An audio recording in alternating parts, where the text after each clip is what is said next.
Hello, this is Joachim Stoll from Brooklyn, New York, and we continue our Next Generation Social Ledger series here.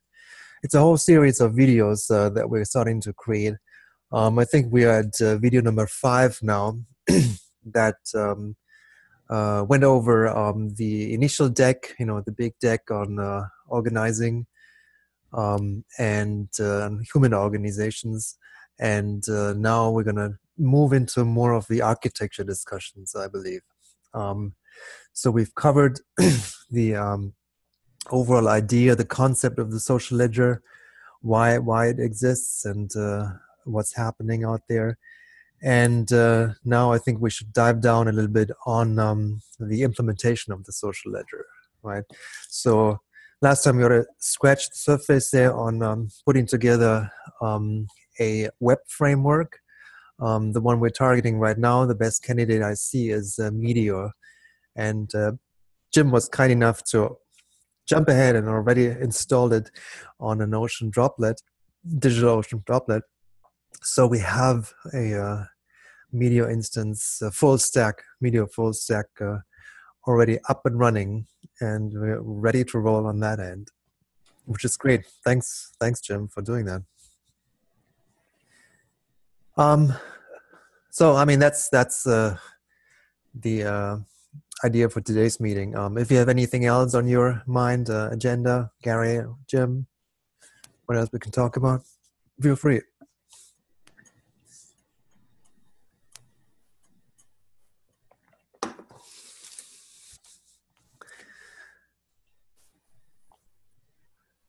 No, we're good. You're struggling with some tabs there on your screen. I can see, Jim. Too much stuff going on.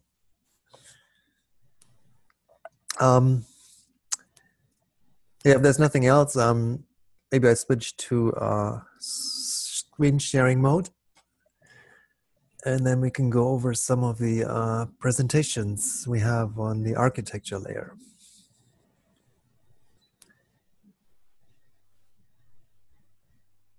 Share my screen.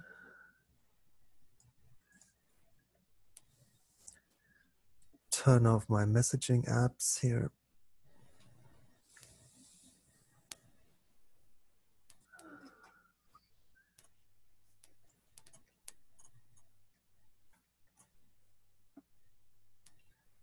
Okay, now where is Zoom? All the way behind here. Okay. This is now sharing back to the main screen.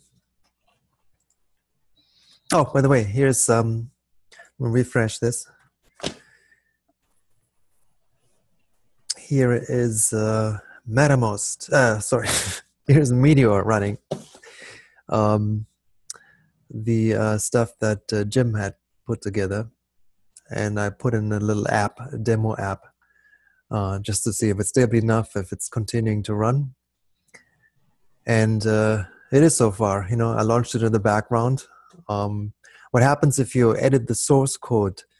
It actually restarts the server immediately. So it detects somehow that there has been changes to the source code, and then it restarts it. And if you don't have a shell open, I think then that brings the server down for some reason. It doesn't restart it in that case. So you have to be careful about editing the source code and updating this stuff. But other than that, really like it. It's fast, responsive. I mean, we haven't done anything yet, but it's out there to test it out. Okay, let's switch to, maybe let's go back to the human organization deck for a moment. You might try a no-hop on the invocation, so it detaches from the terminal. Yeah, I can try that too. Does that do a restart if it detects that the app is no longer running? Or is it just forking something? Yeah, no, it just detaches the terminal. So okay. That may not have any effect. Okay. No hub. Yeah, I was just using the ampersand thingy, right? So you can run Usually, it. these days, you don't have to do a no hub. That was the old days. Uh, God, I haven't used that stuff for a that long would time. keep running. But yeah, without a no hub, it used to kill the process. Hmm. Great. Let me review one or two slides because I had an opportunity to talk to John Calden now and Ron Scroggin, my old seniors team, for the knowledge expeditions, and I stepped them through all of the slides. They loved it, and particularly a couple of those that resonated well with them. One is the idea of the meta body, right? So that parabolic reflector thingy, where you have different bodies of people coming in, and they're hitting this parabolic screen, right?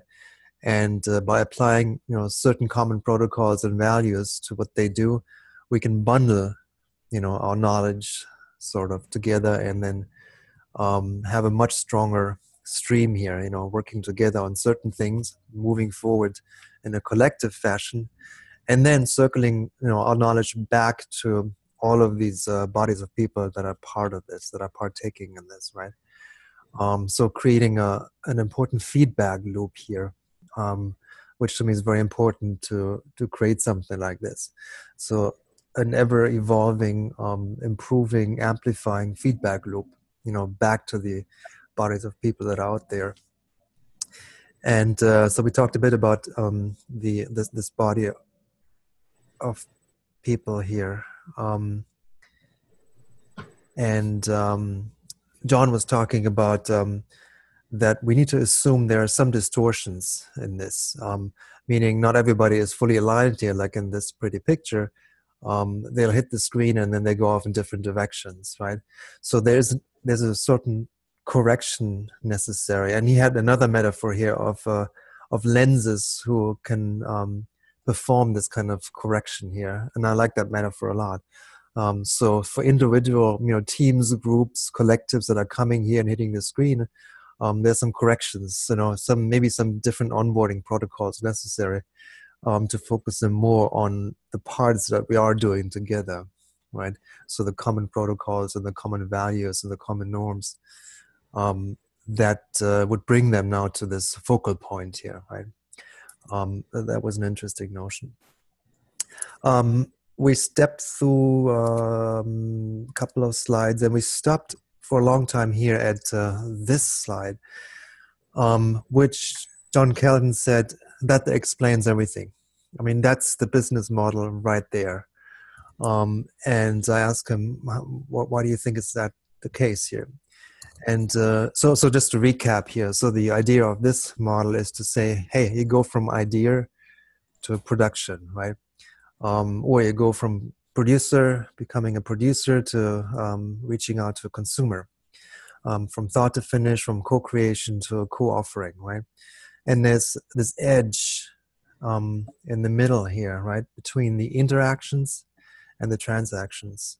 And that model resonated a lot with John, because obviously what you have here is a lot of interaction. So this is your team building, this is your circle building, this is getting to know each other, this is starting to work together, this is collaborative activities here, right?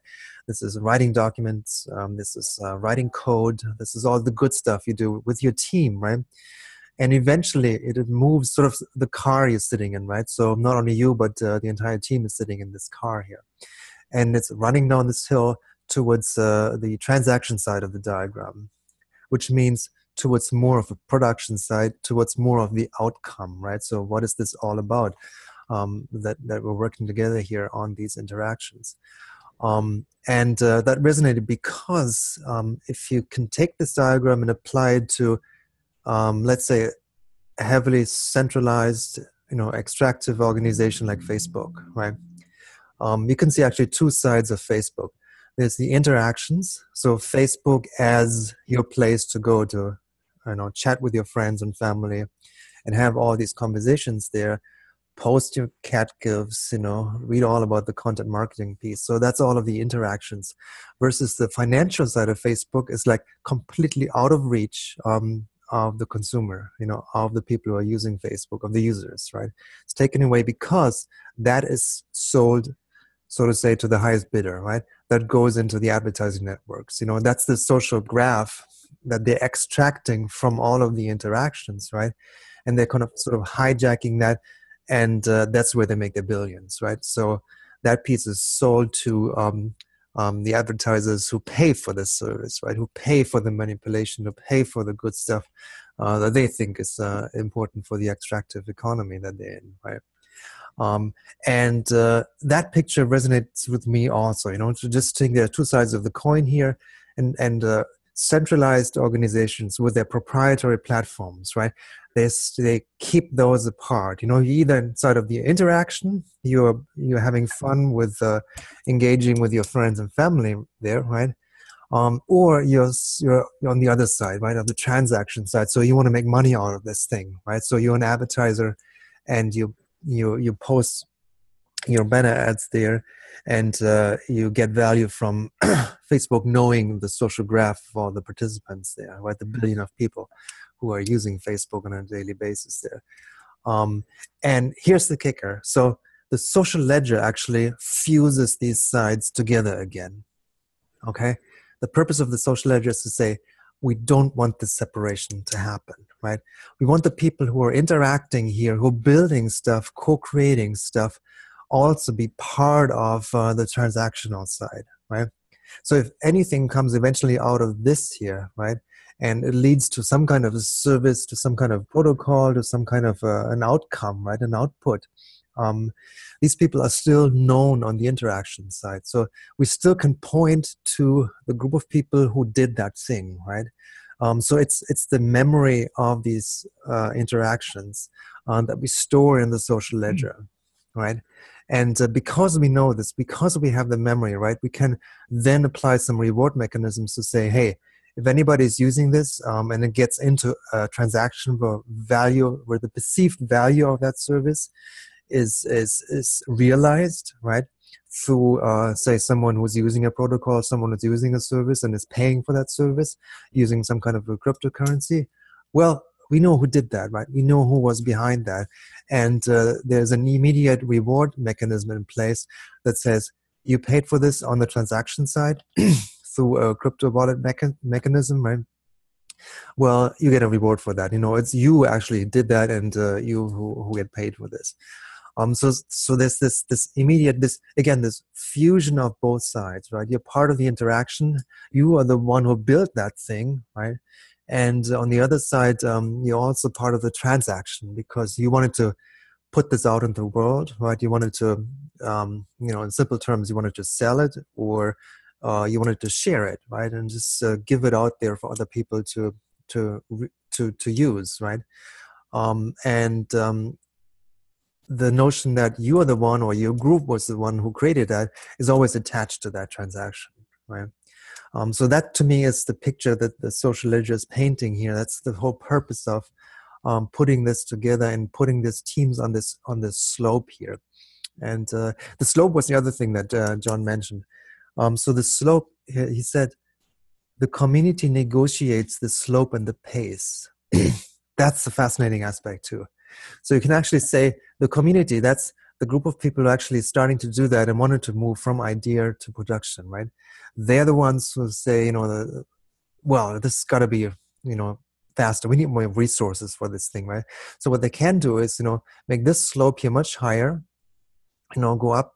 Can I do this with this? I don't know. Here, go up with this thing and add more resources, add more interactions, right? Bring more people into the equation and start this, get on a steeper slope, so how this shortens here. Say we want to shorten the time here, and we just make that slope a bit steeper, and they control that, right? So they're the ones who say how many people, how fast, and what the time frame is, and so forth. And that increases and decreases the pace of the whole development of the project. I thought that's a fascinating aspect of this thing here too. Let me go back. So again, to recap, it's John sees it as a simple way of describing what the value proposition is of the social ledger, right? Fusing these two sides together, um, recognizing there are both interactions, there are people involved in this, and there are transactions, and the transactional nature of a lot of the work we do, right? Which kicks in usually towards the production end of these cycles. Oh yeah, and cycles too. So John is always in favor of folding spaces, right? So in his head, things can fold in all kinds of dimensions. It's quite fascinating to follow that. And he says, okay, so you can take these spaces and fold them, make them like a cylinder, and then the outcome of the transactions flow into other interactions, for new ideas that are popping up in the network, right? And and then he goes even further to put that into a toroid structure, these donut-like structures where you're moving on top of the toroid, towards the center where activity is happening, where things are accelerating, and then you're moving out again to the edges, where you bring other people, other circles, other context into play here. So that's another fascinating aspect of that. I stop here for a moment. If you have any questions, does that resonate with you? Seeing this and this kind of light? Yes, this diagram resonates with me because it suggests that there's a way that all these interactions and transactions can be treated the same in some sense.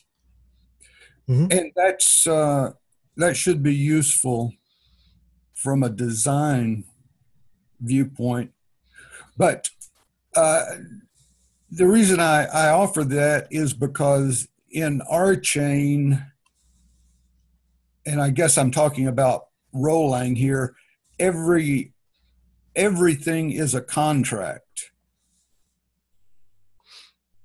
So I'm looking for a transition between the layer we're at here to this extreme lower layer that things like R-Chain and Holochain offer.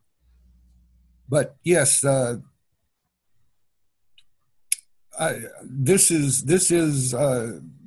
this screen means more to me this time than it has previously. Mm-hmm. Yes, to me too. After talking to my seniors crew there, I'm a lot more enlightened here. And you mentioned R-Chain and blockchain in general. That's another thing that came up in this discussion. If you look at this from a trusted versus trustless environment, right? So just saying that something like blockchain is a trust, supposed to be like a more trustless environment because that the blockchain takes care of everything, right?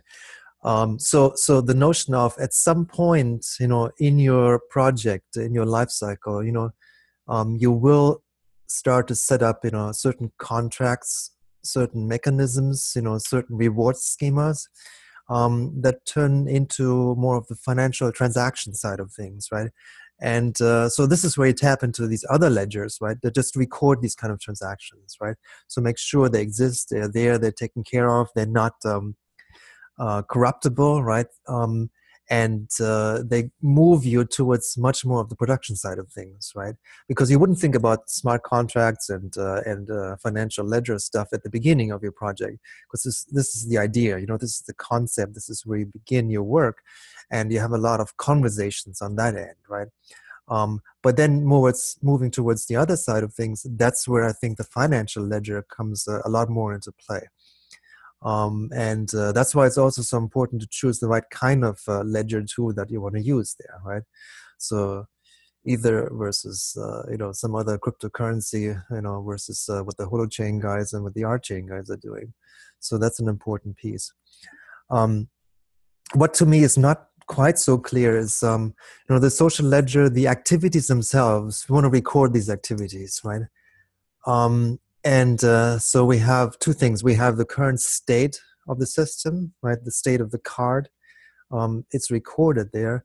And we also want to have a sort of a historical trail of activities that have happened. So you could always go back and say, okay, in building that kind of service or product, we had, these 1,000 transactions were part of this, right? Where Gary went in and created a document, where Jim went in and set up a database, where Joachim went in and coded some stuff, right? So hundreds and hundreds of these interactions that were happening before something, got out the door and was actually used on the other end.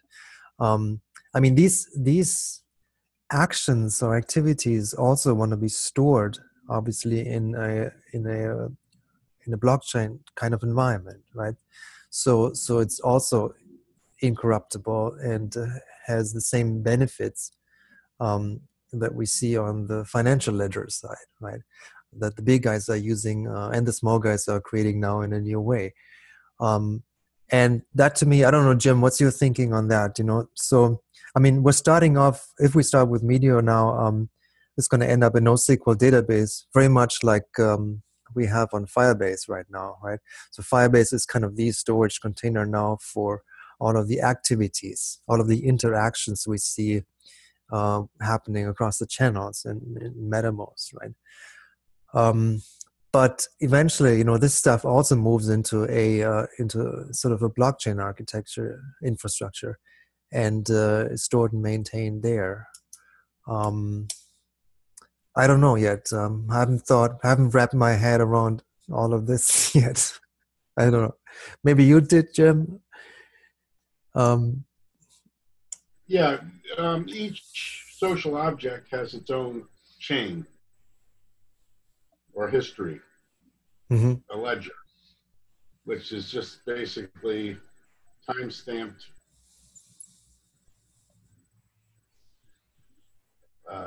operations or activities on the social object.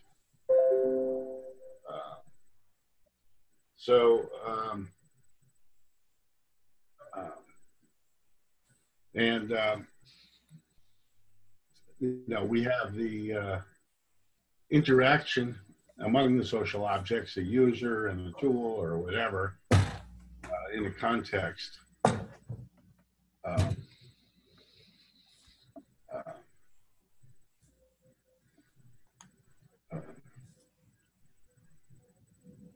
Which, creates the fabric of the social ledger.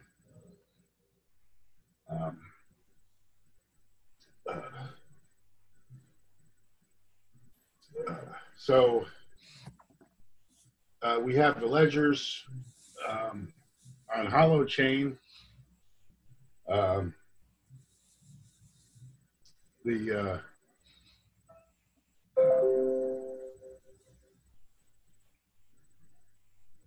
They just simply become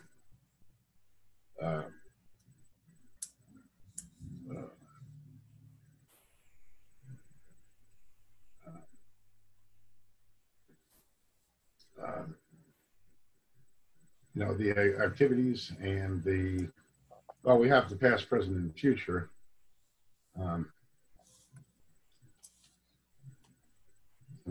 I guess I don't understand the question really. But ultimately, it's not blockchain so much as it's incorruptible ledgers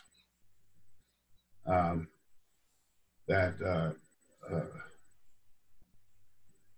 are trustworthy and trustless, in that there's nobody giving giving their preferred value idea of truth. Yeah. Right. In terms of the diagram here, I'm thinking thinking in terms of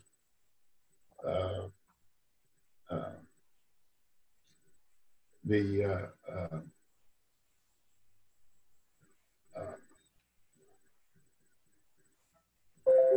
evolutionary model of development, and I don't know if that's John's toroidal version of this,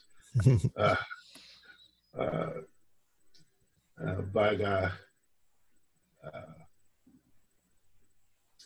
I guess we have the idea of the co-creation and the usage. Um, uh,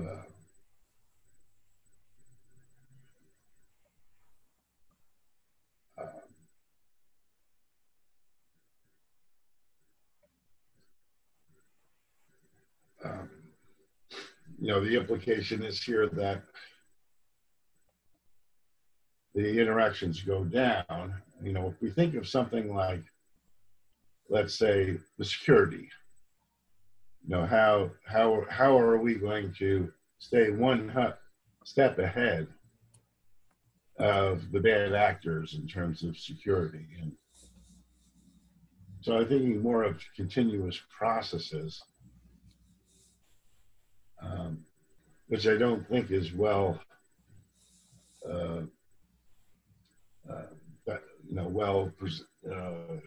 shown here. I guess this is like looking at an individual product. Right. This is simplifying the picture. Of course, there are a new world. Of course, when you talk about evolutionary processes, little circles everywhere. We go back, and then you have more conversations. And then loops and is revised and so forth. So this is more if you zoom out and then say, okay, what happens in general with a team sitting down, talking about, say, OAuth, a solution for OAuth, a lot of interactions here, comparison to other solutions, understanding what this is, a lot of sense making, really. This is what's happening in this space, right? And then you come to a point here in the center somewhere where enough of the sense making, right? Now let's get into a sort of implementation mode and say, want to provide OAuth for the entire social ledger community, right? So we're starting to roll this out, and suddenly becomes a service, right? So at some point, what I term here as a transaction, right? So as soon as you make it available to everyone else and say, we decide on now, that kind of authentication protocol, we roll this out, and suddenly everybody's using it, right? So suddenly then you're on the other side of the chain here, where it's in production, it's being used, and there are hundreds and hundreds of uses, by all these different teams out there. But that's just one example, right? It's one instance of, say, using OAuth and how do we develop that. But I see this model here applying to any kind of activity that is happening of these teams using the social ledger, right? So if the S7 team is starting on their journey, right, and they wanted to get to some kind of a goal at the end, arrival as they call it, right? So they're going through a series of interactions until they have something that can be offered to more people, right? To going out, into the world with their message. That's the very reason why they're coming together and why I want to do something together. So that to me is the general picture. One more thing I wanted to bring here into this diagram, because that is an important aspect to me. If I can find it here, the contribution accounting system. Let me make this bigger. So the one thing I learned from all of these guys who are into setting up these value accounting based systems is this stuff aligns pretty well with the two sides of the social ledger. So on the left side you see, where's my pointer? Here. On the left side you see this box here, right? So these are our activities. We record these activities around the different objects that are created, social objects that are created in the system, right? And what comes out of this is a percent contribution. So we can see actually, percentage-wise, who was involved and to what degree that person was involved, right? And that is the starting point for these contribution accounting systems that says, I need to know the percentages here so I can use my, what they call, in that case from Tiberio stuff, is the benefits algorithm. So now you can run the benefits algorithm on top of this data that you accumulate here, right? and then get into the other side of the story, which is the financial ledger, right? So this is the point where you start talking about value. Okay, that to me was sort of the enlightened thing, that there is no value actually on this side here, in terms of value that's reflected and seen by others, right? There's certainly value of you working with your team members here and doing something, co-creating something. There's a certain value in that, but the actual true value is realized the moment someone picks up your thing and then says, okay, I want to rent it, I want to buy it, I want to contribute, I want to attribute what you did, right?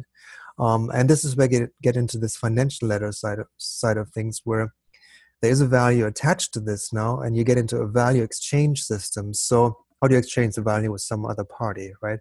So you apply some kind of a currency. What a currency does, we don't care, right? It can be any of those that these groups are using.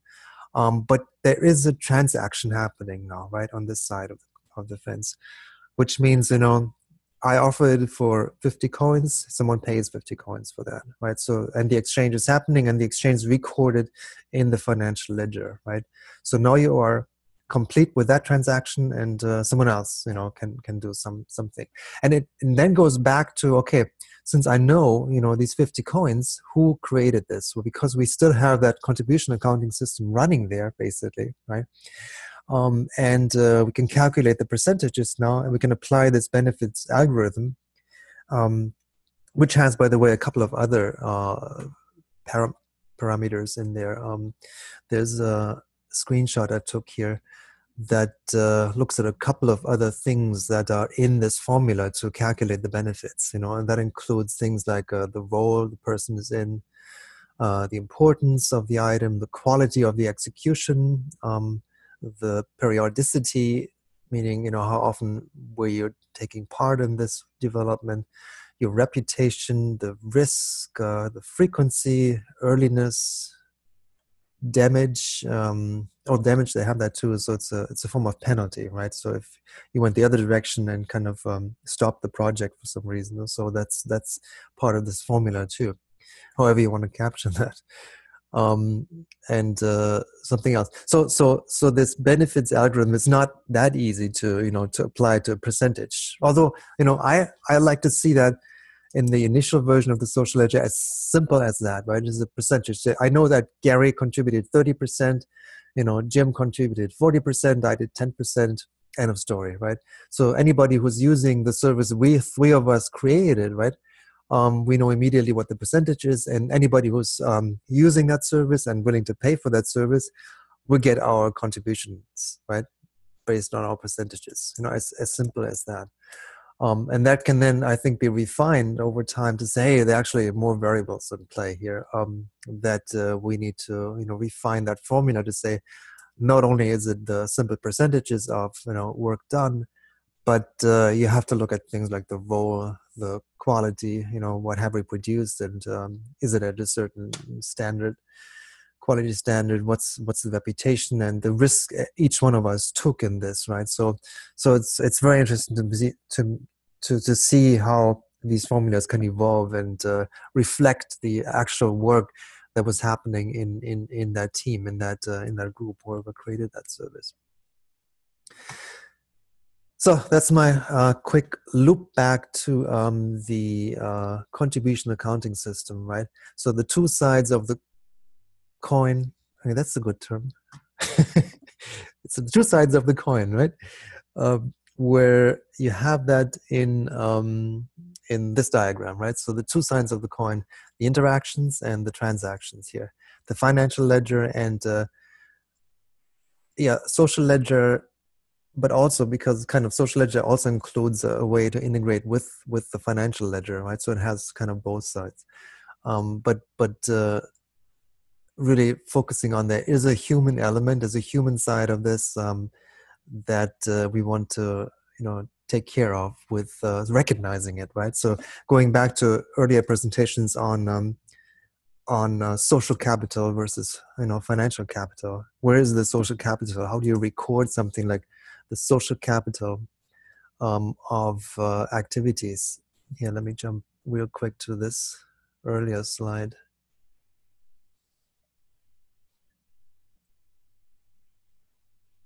Oh, that's another presentation. That's right. That's in the very first ones, where we looked at overlap between these different um, value domains, value creation areas. So the social ledger looking at ways to sort of uh, value the social side of things, right? The social capital. That's hard to describe. It's hard to even bring that into financial statements nowadays. But the system could hook into that and say, hey, there is a way to actually recognize that. Okay, enough of diagrams today. I mean, we had good conversations also about the slide that shows the ecosystem, ecosystemic view of things,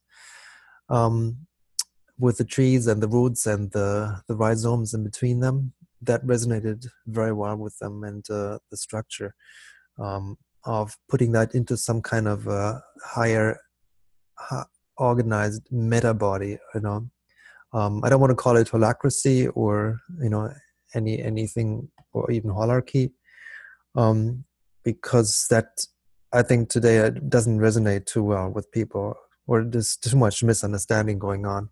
I don't know if you've seen this an article that was recently posted about someone who followed holacracy, has done some implementations and hasn't seen great success with that form of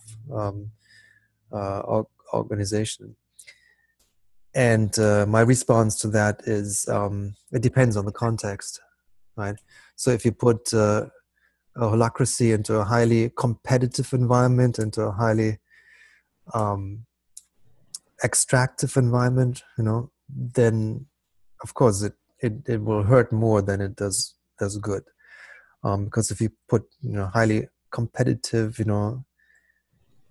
managers that think in terms of scarcity, and then put them into an environment like that, that's going to wreak havoc. That really won't work unless there's some drastic changes in the environment, a better understanding of why we're putting this together, and making changes to that. It won't work.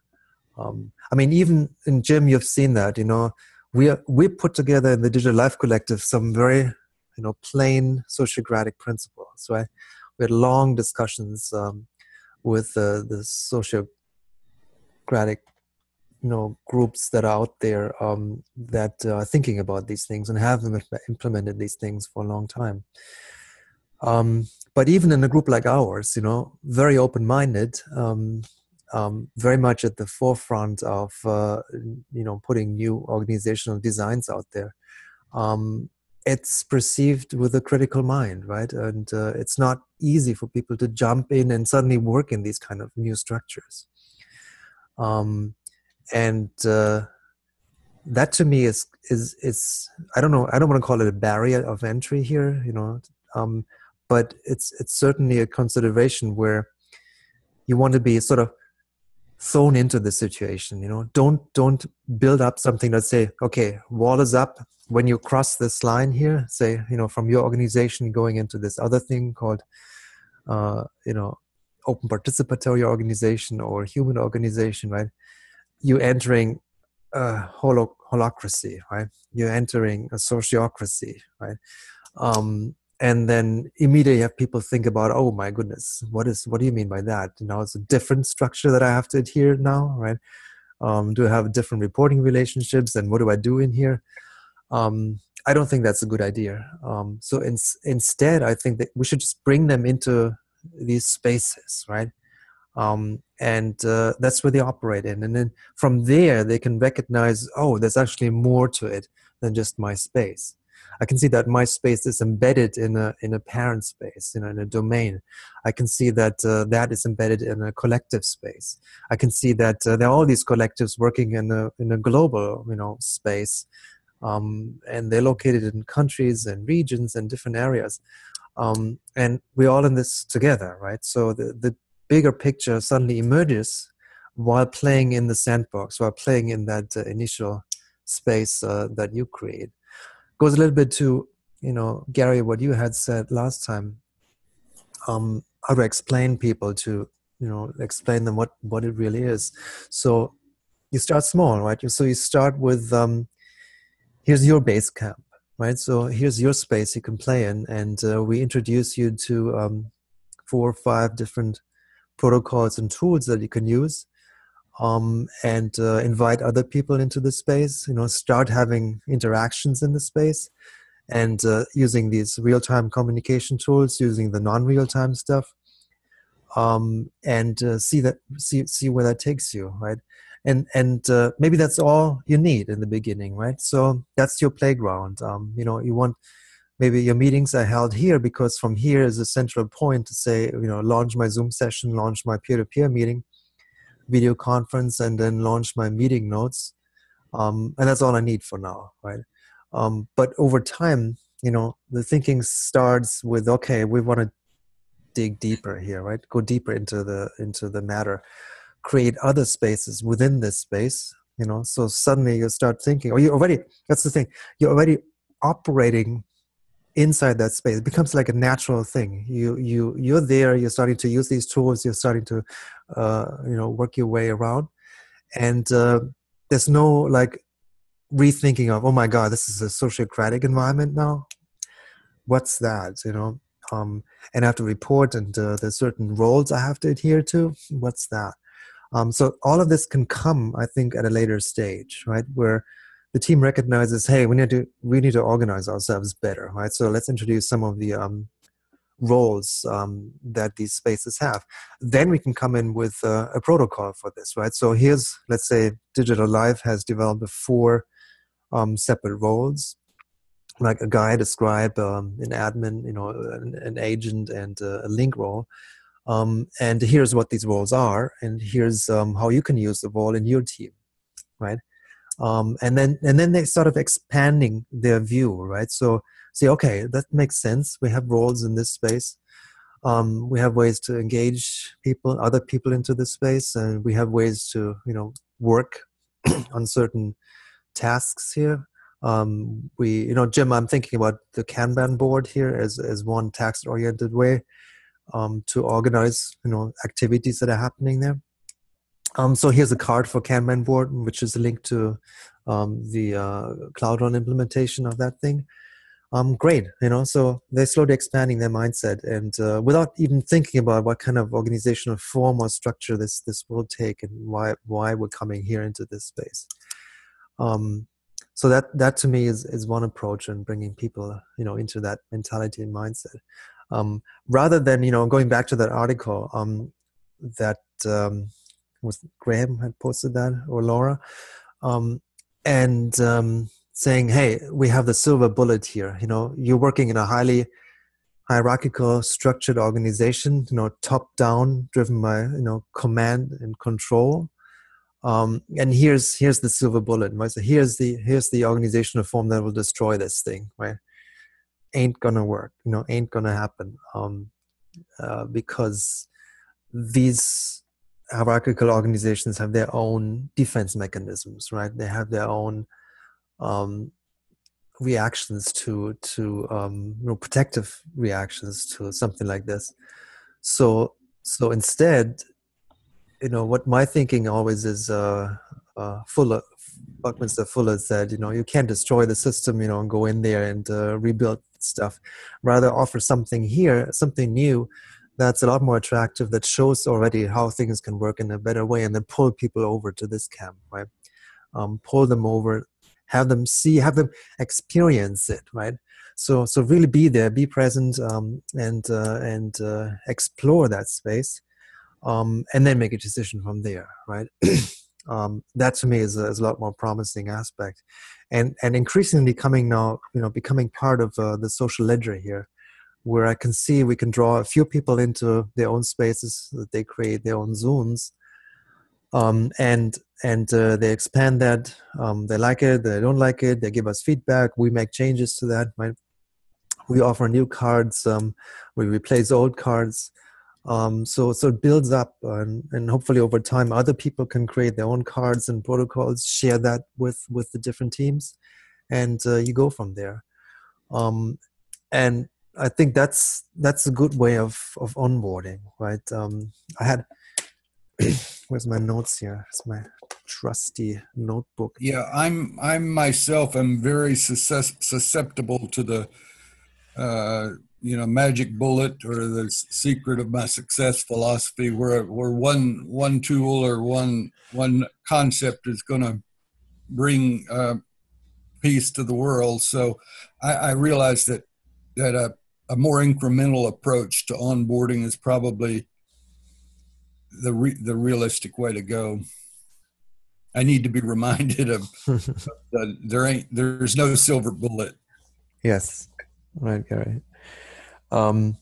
So I put down some thoughts too on actually how to, do this onboarding using a metaphor like Basecamp. And to me, this becomes interesting because you can sort of invite parties, just like what Jim does now with the onboarding in channels in MetaMost, right? But here, similarly, you can invite parties showing up, at a certain time here. If you want to do that in real time, synchronously, invite them to this space. And it could be actually a different space. I was thinking there's a series of spaces here, right? So space one, the entry point, right? And it's funny because with CNews and Knowledge Expedition, we have an entry point that's called the holodeck. I don't know if you're a big Star Trek fan, right? But the holodeck is that thing that materializes everything else, right? So you're in that square room with these grids, right? And suddenly these things are computed and you're in a different space, right? So everybody, at the beginning of Knowledge Expeditions, you gather inside the holodeck for kind of a first reorientation. So who are you? What are we doing here? And let's see who's coming in, right? So people are coming in by logging into the system, right? So the avatars show up. And a conversation happens, small conversation happens in that real-time chat tool there. And from there, we go out onto the actual expedition, right? So that's the starting point to go to the first, it's called a story beat.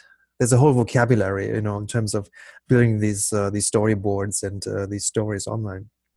But it's called a story beat. So you go to the first beat, and a funny thing is that there's a way where it says Joachim, and then Joachim left the holodeck and moved on to the next one. And then there's an arrow next to that says, okay, I can follow Joachim now. I click on that, and then suddenly everybody shows up in the next beat, right? So it's like almost they're walking now together as a group, right? Because they're all there at the same time and they're all present and I can see them.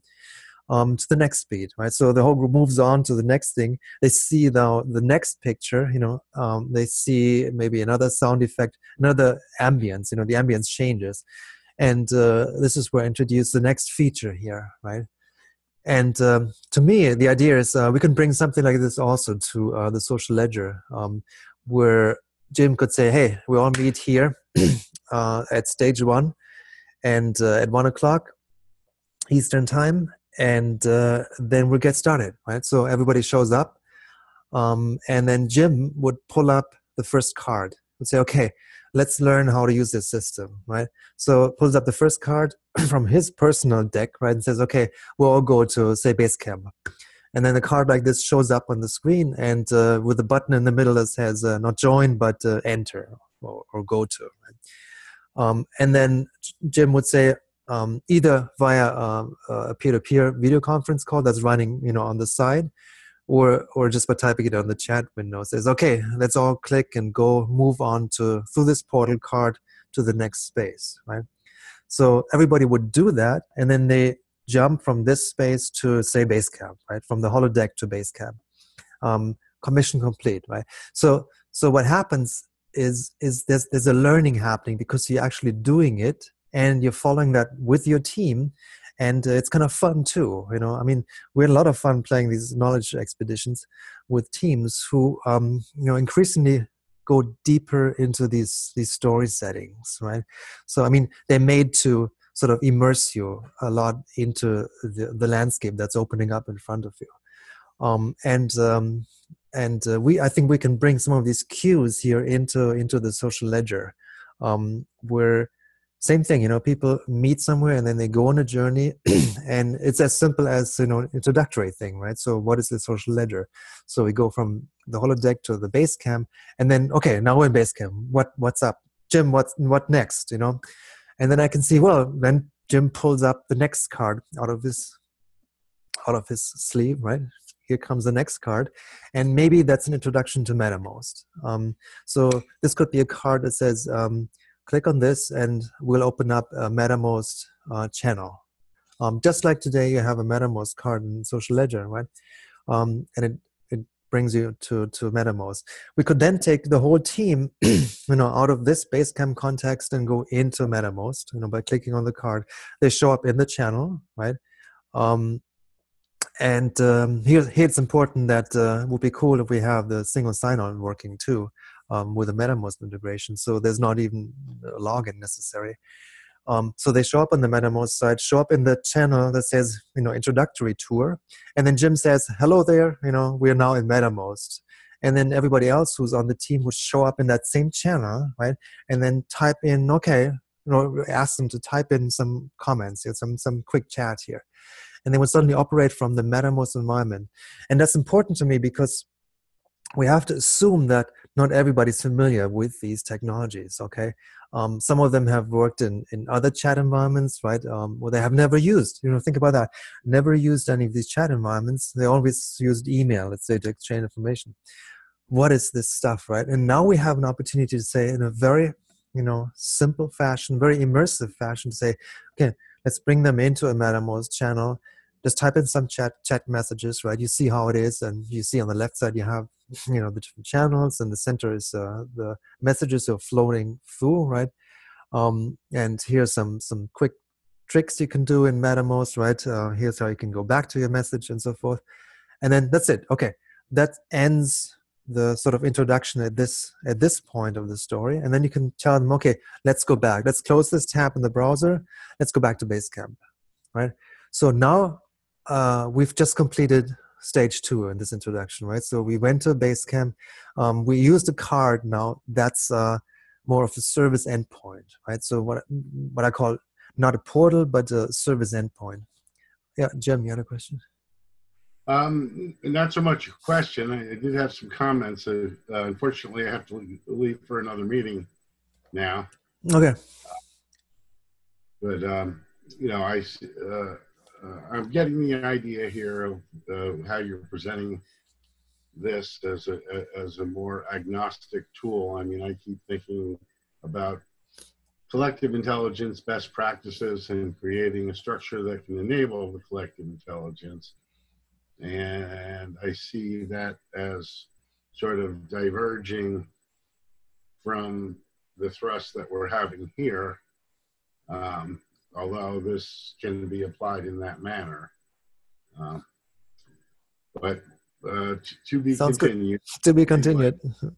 Thanks, Jim. So the economic scalability, I don't know if that comes into here, but certainly when we, you know, I mean, that's what I'm thinking, that if you offer services, you have to have fees, you know, maybe, you know, you have to give something free. But you have fees that ultimately support the platform. Yes. And those fees then are fed back to the creators and operators. And you know, the circular leadership model. And I got to go. Bye-bye. Okay. Thanks, Jim. See you another time. Gary, I have a couple more minutes. If you want to stay, I can drill down a bit more on this idea of spaces and how you traverse them and how do you introduce them to other teams. Sure, I do. Yeah, I like this idea of both orienting at a base camp, then taking a journey to more detailed or more involved activities, and then returning to base camp to reorient people. Early on, I was very easily disoriented as we would move through these different platforms. I was forever Yeah. asking myself, where am I now? Yeah. It looks similar, but yeah, I do like this idea, and also I like the idea of being able to look at our metadata as being sort of a map of some sort of journey.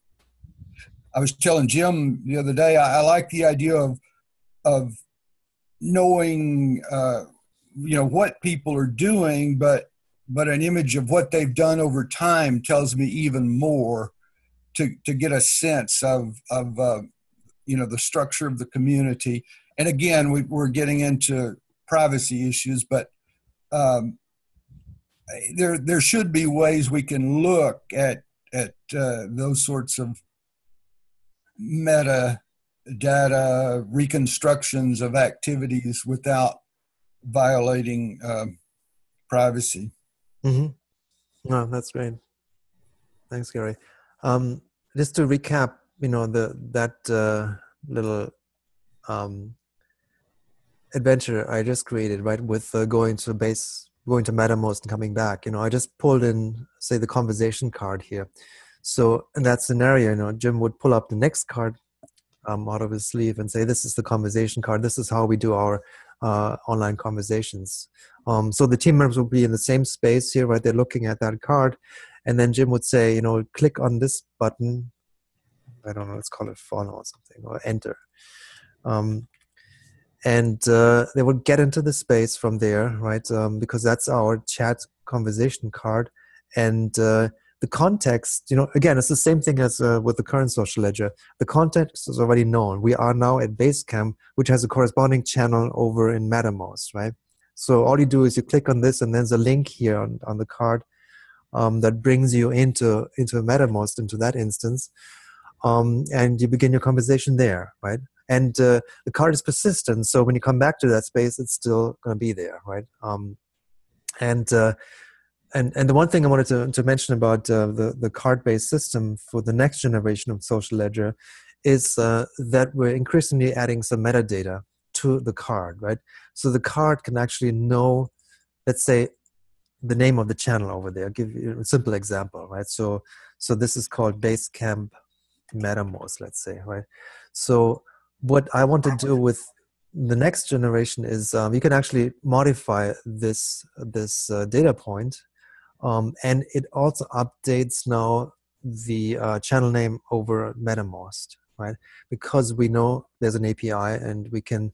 I want to design the system so that any changes to the metadata goes into that local storage here, goes into the server-based storage, and that change triggers an API call, right?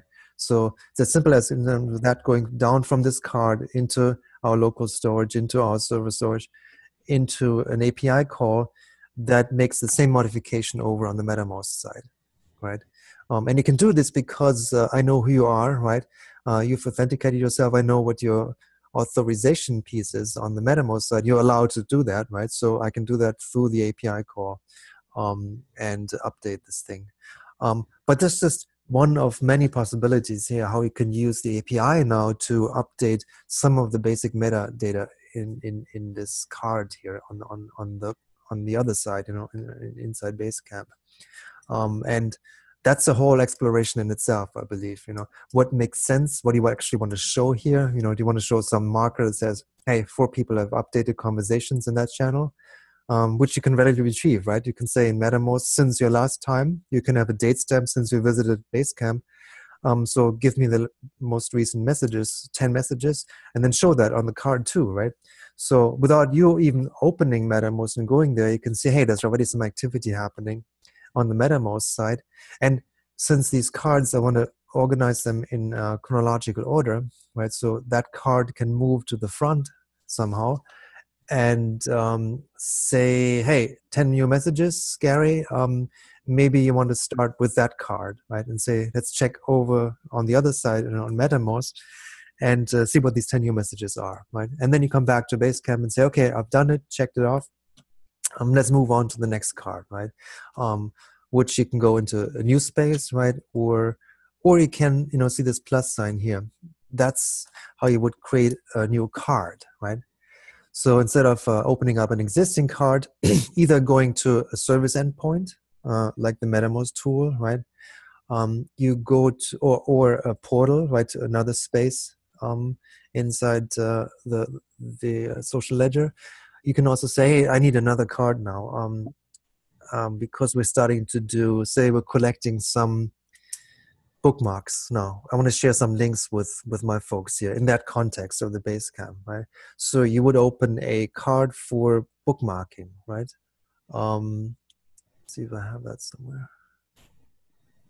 Here's my list of cards.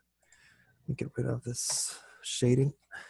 Oh, this one doesn't have it. Let's say there's another card, right, for bookmarking here. And I would add that to Basecamp, and it becomes visible to everyone. And then people can just click on something that gives a quick description of what this is, and then they can start using this bookmarking service, right? So it becomes another endpoint. And in the bookmarking case, it would be something like Wallaback. What I see is one app that's available on the Cloud Run App Store. I think it's a promising tool to bring teams together and quickly and efficiently sort of bookmarking important sites, important articles, important posts. And it's all now accumulated in this one card. It says, here's our bookmarking service, right? And you just click on that card and it brings you now to Wallaback, where you have another view that shows you all of the different links that people have collected, right? In that context, again, right? So anything related to Basecamp would be visible in that context on the Wallaback application side. Again, an application that we maintain is self-hosted, right? It's in part of the Cloud Run infrastructure, and we have control over that. And we can split it up into these different portions of people using that card. And that to me is a much easier way to understand or following what's going on than if you think in now over in digital life, right? Where we're starting to collect some links. And to me, they're all over the place, Yeah. I can go to the Learning Center. I see there's some links, right? I can go to the Dig Live main chat. There are a lot of links in there because people throw them in there. Or I can go into individual channels where there are links, right? But it's really hard to retrieve, a link that you've seen in the past. It's lost, basically, right? You can't find this anymore. Unless you put another bot there, like who did that? Where the bot collects all of the links and throws them into a single channel. Oh, yeah. They were doing that on Deck Life, and I haven't actually worked on doing that yet, but I am using Zapier to collect links from certain sites and put them in appropriate channels. But I agree that we've got a problem with links. We've got a wonderful tool, and yet it immediately, it so easily becomes out of control. So yes, I can see the point of what you're doing there. Right. And it provides a conceptual separation, from within the platform, within the Mattermost platform. It allows us to easily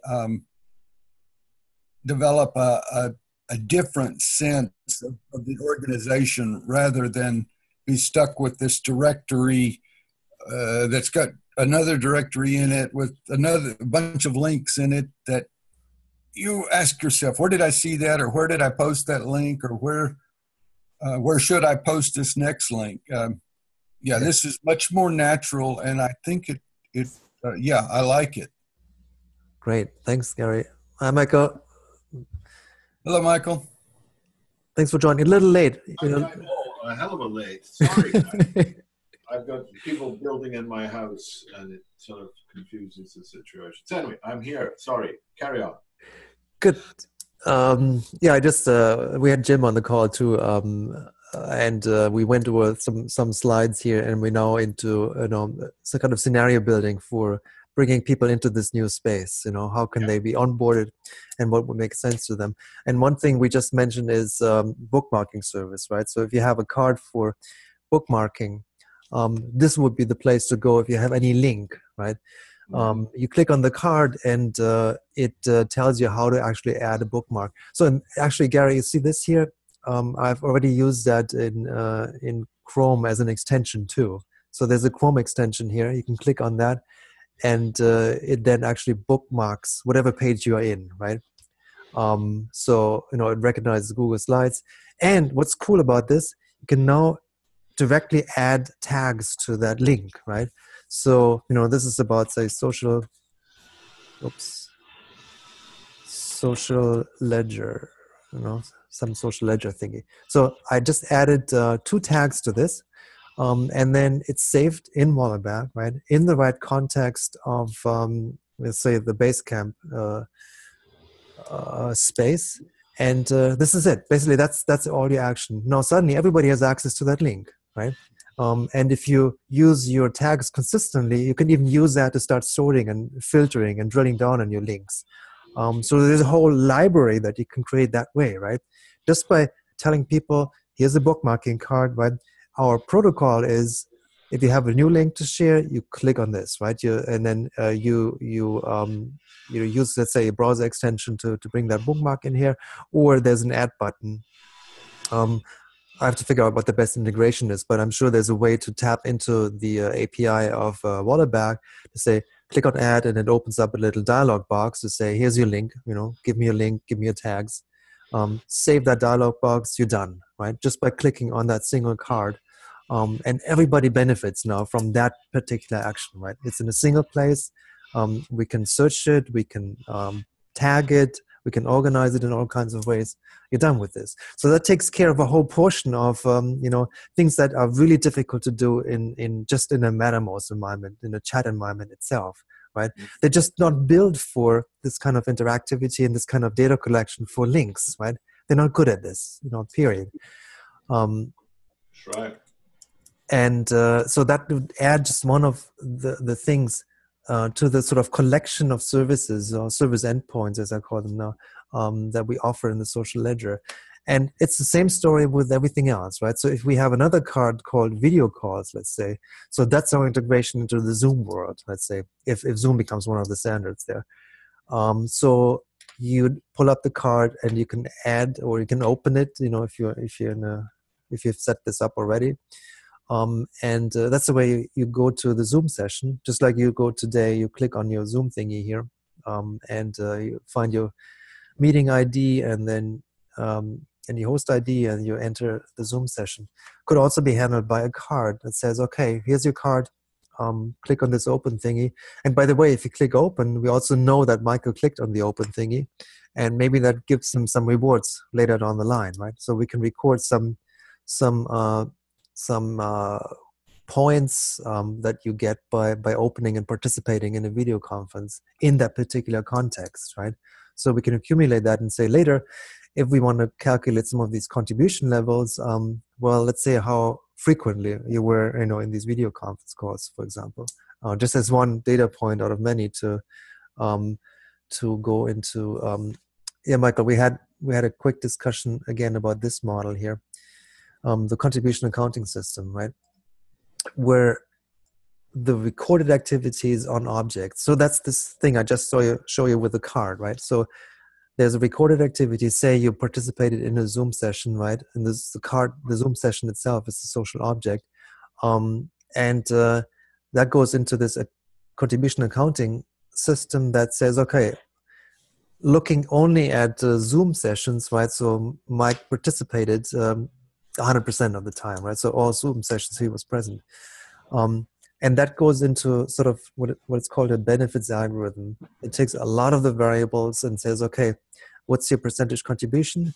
In case this project becomes, you know, a valuable service for the collective, right? That people are willing to pay for, right? Willing to use or willing to attribute, then there's a value exchange system happening, right? So now you have a value that's created, and people are willing to pay for that. And the good news is we know who actually was behind that, you know. Right. So we can go back to Michael, who was actually there back when we had the Zoom sessions, right? By the way, we actually know that you've been, you know, a main contributor to this stuff. So anything that, you know, future value that's generated in the system here can then always be, you know, attributed back to the people who were there at that time, right? That's the key aspect to that, I believe. One thing I would point there is the access to benefits algorithm. I would offer at least a double channel there, that sometimes the contribution accounting system translates to the value exchange system through a social process. Mm-hmm. Like, for instance, one of my contribution accounting systems is the submission for acknowledgement, where each protagonist in a project basically says, I submit for acknowledgement my contribution this month was $3,000 of time and effort. And somebody else says that my submission was $1,500, my submission was. And then you have a social process of mutual peer-to-peer evaluation. Oh, come on, right. You did more than that. You know, like, Yes. And then bang, value exchange system, agreed accounts are, right? So you go from the SFA to the agreed accounts, the submission for acknowledgement. Yes. Our initial. So it's the same cycle. It goes just from collect the data, sort the data, do something with the data. Yes. But it's a different sort. So I'd propose a multi-channel interface between the social ledger and the financial. That's just my back-end comment. Yes, that's thank you so much, Michael. Well, thank you so much. I mean, keep this stuff going. It's just carving a track through the forest. Well, that's bad. Don't carve tracks through the forest. Over the forest, beyond the forest. Yes, planting more trees. Yeah. Fly and wingless and all that. Yeah. Yeah, that was something actually Jim just mentioned before he left. He said, you know, what's the economic aspect of this system? You know, keep that in mind. You know, if we're building all the services, somebody has to pay for these services, right? And well, yes, they pay for their operation, pay for their development, pay for their population. I mean, when the thing's in place, it should operate at fractions of a fraction of a penny. Yes. Getting it in place, developer time, all the life and stuff. So large budgets in one area, when there's low volume of process but a hell of a high input. And then later you've got a world where everybody's got the card on their system, and they're basically their data entry is touch and click. So the operational costs can really reduce way, way down. Which is why Holochain is talking about undercutting Ethereum by a factor of 10,000. Right. Yeah,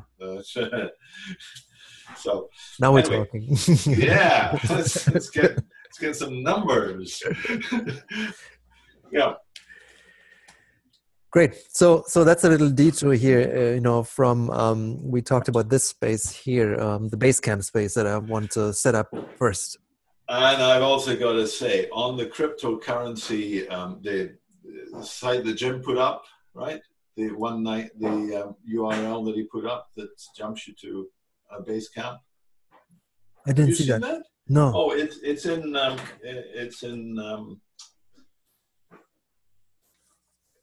yesterday in the Social Ledger Lab. Oh, you mean this one? Lift off yeah, right, yeah, lovely stuff. But please, I am not a cryptocurrency expert. I don't know anything about cryptocurrencies. That's my stock in trade is to claim total ignorance of cryptocurrencies. So when it says Michael Linton, you might call me cryptocurrency Jabberwocky. I take Jabberwocky, but not Juggernaut. Jabberwocky, okay. Recorded. Thank you. Sorry about this. I'm just a little frivolous today. Because, no problem. And Gary, if you have another idea for your title there, you know, it's just for fun, you know, until this goes away and then we have a first version here. I just put it out there. That's fine. Yeah, I like that. Yeah. Okay. Back to this. Back to work. Yes, sir. back to the so shall we continue a bit more, or what's your schedule like? I'm currently quite open. I've got the window installers are all installing Windows, so I can, and I mean real Windows, not Microsoft Windows. We have some real Windows going in the house. They will work. So I'm free for indefinite time, open to whatever you've got.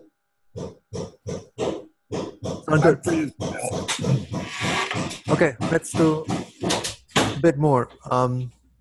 Yeah, maybe you want to close the door there, Michael. Yes, just did. Sorry about that. Forget. I've got my headphones on. I don't hear them. We do, loud and clear. Yes, I will mute them off. There you go. I'll be right. Great. Okay, so back to Basecamp, right? So the idea is that we were thinking about, some of the onboarding procedures that fit very well into this metaphor of gathering together at a space, inside the social ledger, and then walking from place to place, and then by walking around, introducing some of the different functionalities, aspects of the social ledger. One being, I mentioned earlier, the first step is, how do you get to Basecamp? Well, you go there through a portal card, right? So something like this pops up on the screen. Say if Jim is driving the tour, right? Or Gary, let's say Gary's here now. So Gary is giving a tour of Basecamp. First thing he will pull up is a Basecamp card. And the people who joined here, right, they would show up as avatar in real time at a certain time, right? And they click on the Basecamp card, and then they jump from the, first beat. It's called a story beat in these online storytelling platforms, to the next beat, right? Which is then, say, Basecamp. And then you'd have another card here, another card pops up like this conversation card. And from there, you can click on enter and tell everyone, okay, let's go to see what Basecamp looks like, what Mattermost looks like in this example. And then give a tour of Mattermost, and then come back to Basecamp, and then move on and on and on. It doesn't have to stop there, right? So the next card, Gary, could be the bookmarking card, right?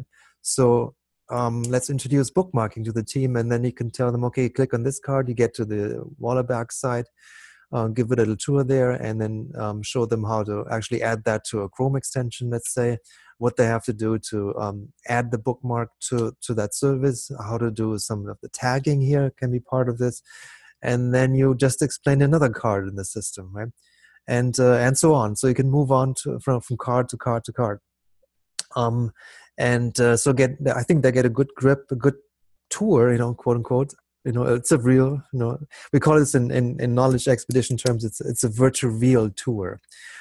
Because these things can get very immersive, right? They, I had tours up Mount Everest, Camp 1, Camp 2 over days in a week or more. And people actually create these virtual real memories. So they go back to, their friends and say, well, last night I was heading to Camp 1 and we had an avalanche coming down the mountain and we lost, contact for a while. And these are real memories that are, embedded in your brain. It's fascinating, this kind of thing that, your brain can do, right? If you immerse yourself into these environments. So I'm not saying, I want to complete immersion into this thing here, but bring some of these aspects into the social ledger. I find that a fascinating view and a way of drawing people into this and understanding, sort of following along, walking along, and getting into the experience, right, of doing it. Because the big difference here is, you can give people a manual, right? Here's your book, right? Go read it and figure out how the social ledger works, right? That's one thing. Or you can sort of open the book and say, hey, let's go. I invite you into the book. I give you a tour of certain features and functions. And not only you do it yourself, but let's do it as a team, right? So we're all together in this space and we can actually explore this together. Yeah. Let me just interject there. My analogy is bicycle riding. That you don't learn to ride. Right. That's a good one. Yeah. It's just got to be in the experience, the time, consciousness, and this is all it's going to increase greatly the effectiveness. So lovely. Yeah. There shall be places. There have to be places to be. Yes. Right. Right. So yeah, the bicycle thing is it's perfect.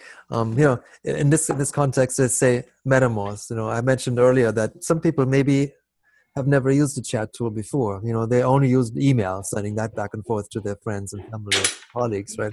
And suddenly they are confronted with the Basecamp thingy, with the MetaMost thingy. Well, here you go with riding bicycle. You have people click on the card, they open a MetaMost space, right? And then they suddenly see, oh, there's a text box. They're jumping over here to, let's say, where's my demo space? Here's a social ledger demo space. So this could be the space where you bring everyone, right? In real time. They just jumped from Basecamp to MetaMost, and now you say, hi there, right? And then others are jumping in and then we can have a conversation here, right? So we can start talking inside the MetaMost space. This is to me the idea of riding bicycle, right? So actually by doing it here, seeing how that works and what happens on the screen, you learn so much faster than if I give you a book, or if they have to read a manual, or hear from someone else. Right? So and that works to me now for all kinds of service cards, endpoints, right? So this could be one out of many, many, many, right? And we could say we're beginning with like a set of 3 or 4 cards. They're basic, they're fundamental to every team communication, and every team should just get to know this, right? And then let's say Gary can go out there, run these tours, but here's the thing. After people saw that tour, right, it's very easy for them to replicate that and do it on their own, right, with new people. Now, they go out and launch their own little, tours through Basecamp, or even their own space that they create after this tour is over, right? Because the first thing you would do is, you have this little plus thingy here that says, let me create our own space, right? Because Basecamp is nice, but that's the metaphor you guys use over there in building the social ledger, right? We want to use a different metaphor. Like the S7 guys, let's say they want to create the lounge space. So, well, great. They have a lounge idea of a lounge space, how that looks like, or that feels like, the ambience you create there. And they set up that space. And then they can do their tour now in the lounge space, right? So they can invite their folks and then say, come over. Gary just showed us how to open the channel at MetaMost, how to do this Wallabug thingy. And I understand how that works. Let me give you the tour, right? So you, Gary, don't have to be involved in each and all of these tours, right? Because that wouldn't scale. You need to sort of decentralize, delegate that as much as possible to the edges. And this way, I think, if it's a simple script that you can follow, that says, here's step 1, 2, 3, 4, 5, we're introducing the first 4 cards, right? And people would then get onboarded and they see how that works, and then they can, right after that, they can even stay in the space, right? It's so fun, and let me create my things now, right? Let me open the card that says, here, let's create our first document or plan our next meeting, whatever it is, and keep working in this space. And then at some point, and bookmark that space so they can come back later at any time, right? We have these little tabs here that need to correspond to actual browser URLs, that you come back and you continue your journey, right? And you continue exploring that space. Exploring that space, Michael, that came up also earlier because I had shown this presentation to John Keldon and Ron Strogan, my old seniors folks. And the one thing that's always concerning is, if you bring people into these spaces, the notion of, whoa, now I'm in a sociocratic environment? This is a holacracy? Yeah. Whoa, I don't want to be. Join anything. Yeah. I didn't sign up. No. If they let me in, I'm not here. Yeah. Yeah, the Groucho Marx thing? Yes. I do not wish to join any organization that will have me as a member.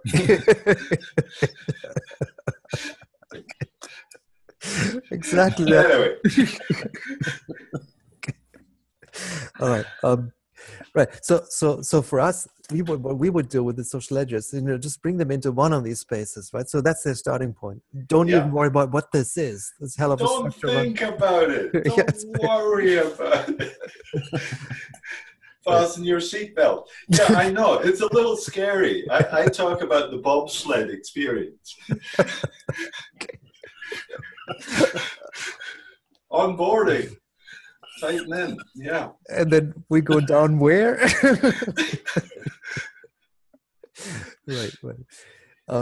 But that I think that lends itself to, at some point you're very comfortable with that space, right? And you want to know more. Well, you notice there are adjacent spaces, right? There are other teams maybe in the same domain, right? So you zoom out a bit and then you see other teams working on stuff. And you can jump into those spaces if they decide to be open, and let people access it. And you can see, over time, gradually, there's actually a bigger structure behind this, right? There's the organization itself, that might have tapped, from there, we're creating our own subset, our own subspaces here. So there's the organization itself. And if you want to, you can then zoom up even higher and say, let me see all of the organizations that are participating in this, right? So suddenly you land on a page where you see, whoa, there are all these different groups here participating in the social ledger thing. And I may want to reach out to them, right? And then they are organized in their own little sociocratic circles. Yeah, this is one of the things that I'm finding very exciting about Subutai, is that I think it could be a vector for the propagation of communities like this. It looks very sympathetic to just join the fog and distribute. That we could have instances of Mattermost loaded with social ledger at this level, mm-hmm. as a self-propagating medium through Subutai. Yeah, I like that a lot, Michael. And the way I see this evolving is, if we're starting with CloudRun as our container, right? So this is where the initial set of applications are happening. Maybe even the application itself, the space thing, the social ledger application is also another CloudRun application, right? So they're all inside that container, right? That's the sweet spot. Be in CloudRun. And then enable access control there. So you have access to one, you have access to all of them, right? So you don't worry about this piece anymore, right? And then here's the magic, right? Initially, that CloudRun instance will run on some DigitalOcean thing that we have to pay for, right? And it's going to expand and it's going to be bigger and more expensive because more people participate. But what if we just say, hey, suddenly CloudRun, doesn't run on the DigitalOcean data center anymore. It runs on something like Subutai.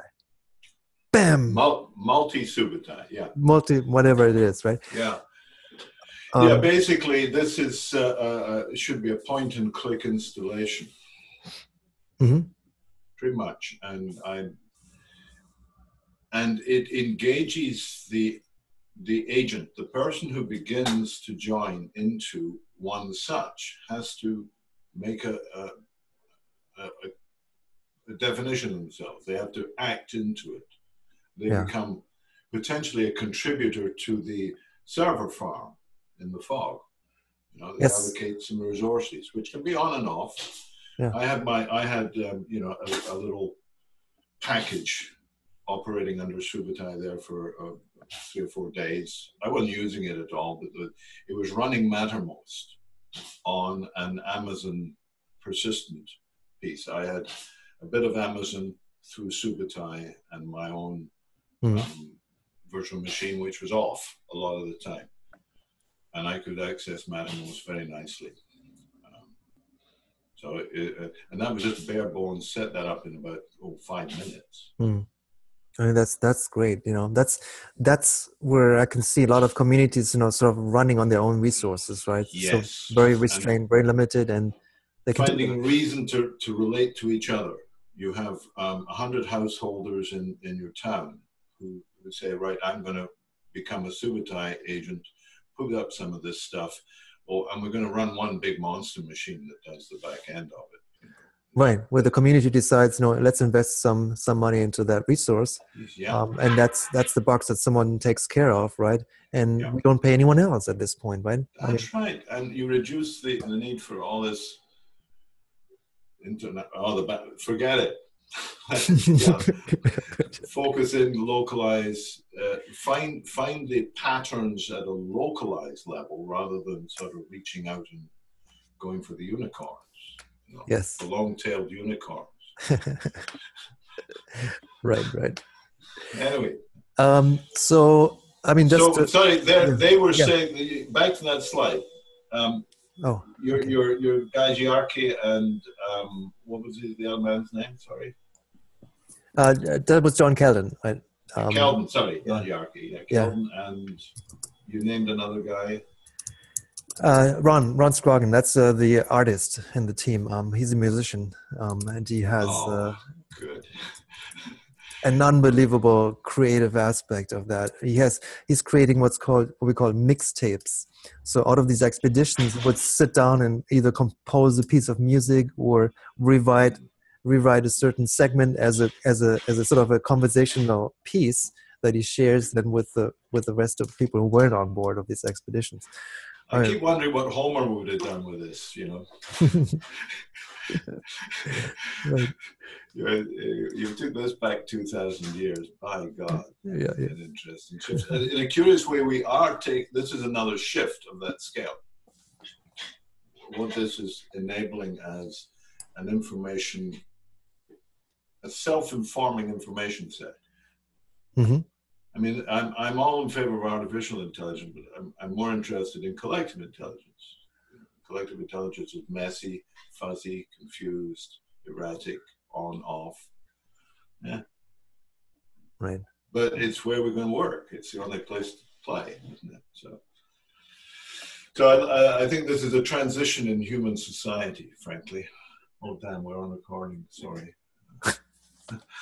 It is. You're right, and we're hopefully a small piece of this transition, right? I think we're the center point of it at this point. Actually, Joachim, I gotta just point that out. I think we're on the shuttle mission. The meteor has flying. So carry on. Sorry. But okay, let's wrap this up today, because we're already an hour and 40 minutes into and we have people watching us out there, hopefully watching these video presentations later. One day this will be famous. So wrapping this up with the next steps here, Basecamp. How do we actually get to Basecamp, right? So what has happened now, Jim was kind enough to set up the server environment and put out the initial framework. So it's up there, and you can click on that link and then it opens up the test page I put together. So that's up and running. So we have agreement on the web framework and the server configuration. So he has done all this work. And next steps would be, I'm frozen.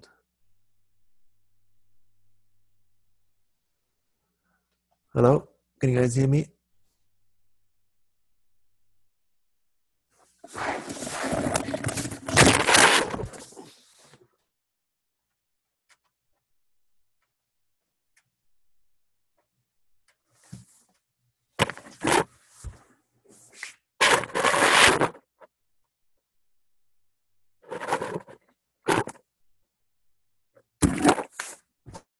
Yes. Sound by vision. Yes. Yeah, I lost my connection here. But Zoom is pretty cool. Wow, it came back, reconnected, and hopefully, keeps the recording going. Oh my goodness! Hopefully that's not. Wow, that's interesting, isn't it? It's usually good. Yeah, I've had breakouts where it offered 2 segments. That was more than a crash breakout, so I don't know. Guess we'll find out. We'll find out. Okay, so yeah, I don't want to go back to the deck now. So Jim has set up the server environment. We have a web framework in place. The next step is setting up a second environment for Cloudron. So it's 2 environments, right? So one for Meteor right now, with the Meteor stack that's needed. It's the Node.js stuff, that's the MongoDB stuff, and that's the template stuff. And then the second one is the MongoDB, the Cloudron stuff, and then installing a couple of the starter applications, right? Like Wallaback, like Kanban. That's the Trello-like tool. Yeah. And Mattermost, of course. And then we have everything we need to get started. Then I can begin the integration, work on Meteor to create the user interface, and then begin looking at the API integrations, right? So what makes sense to integrate here with the cards, right? What kind of metadata do we want to save over here inside the card? And what kind of actions will we allow people to take, right? Besides just simply opening that thing on this side, right? And that's what we have right now with social ledgers. You click on something, there's a link there in your listing of activities, right? Click on that and you end up on the other side. But the new social ledger will have a different set of actions depending on the context of the card and depending on the state of the card, right? So all of this information, I want to store that in the card, so it actually shows you what the next primary activity is that you can take. So from there, it's really matter of branching out. See if other people are interested in creating more cards. See what out of the box features we can bring in this. I mean, that's one of the things I'm focusing on now is a lot of stuff that already exists. I don't want to recreate it. One example is the UI element, what's it called? Like the Bootstrap and the Materialize CSS templates that are out there. So they already offer you an out-of-the-box design that looks very good. And I'm probably focusing. Oh, you have someone there. Excuse me, I've got an interruption. Just a second. Sure. Hello. Hey, yeah. Just a quick question. Can I mute him? Let me see. I just wanted to ask, just Good because time to it find is. it right. Yeah, exactly. He's the host. He's the host now. Oh. He got the host when you got kicked out. Oh, I see. Michael, Yes. Can you transfer the host to Joachim? I can't do anything. I can't get out of full screen. It's interesting. I'm trying to get out of full screen, and it won't get out of full screen by any of the techniques I've ever used. So. Don't worry. Don't worry. We're just wrapping up. We're just using probably my first part of the recording. Yeah. I gotta post that one. It is recording, and it's set on. I think it must be set on your screen, Joachim, somehow, because the recording was focused on that and it crashed. Or I don't know, but so anyway. Well, I'm on the point of wanting a Mattermost on Subutai with high intent of traffic. We're starting a conversation about the specifics of open money implementation, in particular frames and processes. Excuse me, I'm looking at you. I should be looking at the camera instead. Hi. We're starting our instance, and it's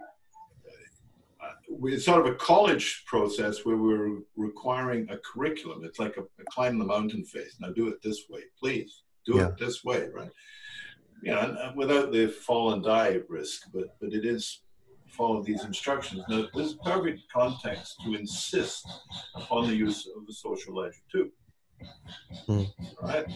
So what I would suggest is please let's have this as a test bed zone in this Mattermost on Subutai live test. Yes, and there's Cloudon also somewhere in the picture, right? I think so. Now, Subutai seem to be very keen on doing their own containerization. Yes. And they don't really want Cloudron as a container inside their world, although they're talking about it. Yeah. But I sense their urgency is less excited to have Cloudron enter their frame. They want to be container managers too. And that's fine, because all we would have to do is to change the whole container management piece at some point, right? All of the API stuff, the integrations, the hard work that we're doing now with looking at the individual APIs to integrate that with the social ledger, that's agnostic to whatever containerization thing you're using underneath, right? Yes. So I think potentially we could even just get rid of Cloudon at some point and say if they have a better containerization thing, on Subotai, so be it, right? And that's the thing that we're using to distribute that even further out, right? Well, we raise the patterning to a higher level. We define the template above CloudRun. Mm-hmm. That's better. And to define it in Subotai is, I think, a further leverage. It's another Absolutely. accelerator. Totally, I agree with that. We know these guys, and they're doing some great stuff there. It's a promising future. I mean, it fits so perfectly into the idea of getting all of these apps out there, distributing this stuff as much as possible to the edge, and reducing costs by doing that. Yeah. Yes. I wish I could. Yeah. They know. It's very difficult. My monitor is right there, and if I move it, it's not, everything falls apart. And the window's coming in. I got to dismantle my desk and whatever. So. Right. Yeah. Good. Well, Okay. very good. Thank you. Thank you. Look forward to. I'll be off for a few days. I was explaining, Gary, I'm grandchilding full on for 5 days, so I'm in the immersion experience. I'm immersed. Fully immersed. Yes. Totally immersed. And I shall return a different person, I expect, by Tuesday. But then I'm going to declare my communications open in this college process and begin an intense documentation and development, basically, around funding stuff, how to do it. Great. Keep Looking talking forward. to this guy over here. Okay. Thanks, Pleasure. guys. Good night, Gary. See you Hope around. the recording hits. Bye now. Yep. Bye-bye.